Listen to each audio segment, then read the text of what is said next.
वित्त मंत्री निर्मला सीतारमण ने सोमवार को संसद में आम बजट पेश कर दिया है।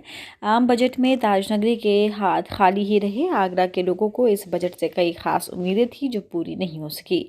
मध्यम वर्ग के लिए भी कुछ खास नहीं है। हालांकि स्वास्थ्य क्षेत्र के लिए की गई घोषणा को लोगों ने अच्छा कदम बताया। लोगों ने कहा कि इनकम टैक्स रिटर्न के संबंध में सरकार ने बदलाव किया है। अब प्रीफिल रिटर्न मिलेगा जिसमें कैपिटल गेन और डिविडेंड इनकम लिस्टेड सिक्योरिटी का है वो प्रीफिल होकर आएगा।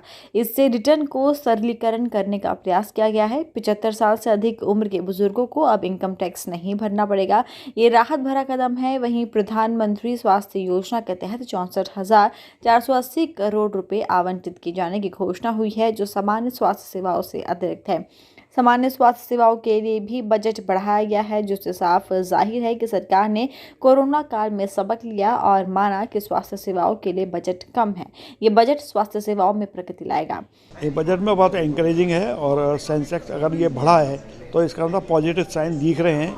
ये बात बिल्कुल सही है और आगे आने वाले समय में R&D पर गवर्नमेंट को कोई टैक्स रिबेट देनी चाहिए जो कि पहले प्रपोजल पेंडिंग पड़ा हुआ है और काफ़ी मंत्रालयों ने ये रिकमेंड किया हुआ है।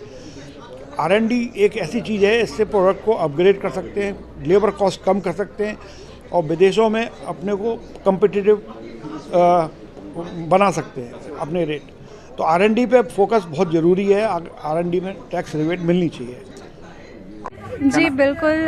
जिस हिसाब से हेल्थ सेक्टर में थोड़ा सा डेवलपमेंट चाहिए था हमें और जिस हिसाब से देखा जा रहा था जिसके अकॉर्डिंग कि हमारी कुछ वैक्सीन्स वगैरह आ रही हैं तो उसमें हो सकता है कि शुरुआत में आने के चांसेस हैं कि वो थोड़ा सा हाई लेवल की हो सकती हैं, कुछ कॉस्टिंग उसकी हो सकती है। तो उस हिसाब से जिस चीज़ को देखा गया है उसके अकॉर्डिंग ये चीज़ बहुत अच्छी है जो चेंजेस लेकर के आए हैं in the form of concession and all. मेरा मानना है कि जो बजट आज पेश किया गया है उसमें जो चीज़ें बताई गई हैं उसमें काफ़ी चीज़ें बहुत पॉजिटिव हैं, जैसे कि मेट्रो की इस टाइम बहुत ज़रूरत है। मेट्रो बनने से हमारे यातायात पे और हमारे इंफ्रास्ट्रक्चर पे बहुत फ़र्क पड़ेगा।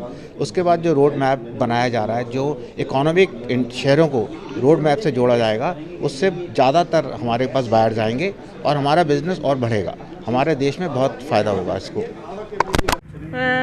बेसिकली भाई साहब ये बजट जो लाया गया है कोरोना की महामारी के बाद जो लोग उसमें पहुंच गए थे उसको देखते हुए बहुत अच्छा बजट लाया गया है। प्रधानमंत्री जी इसके शुक्रिया अदा करने के हकदार हैं और सबका साथ, सबका विकास और सबका विश्वास उन्होंने कायम रखते हुए बहुत अच्छा बजट लेके आए।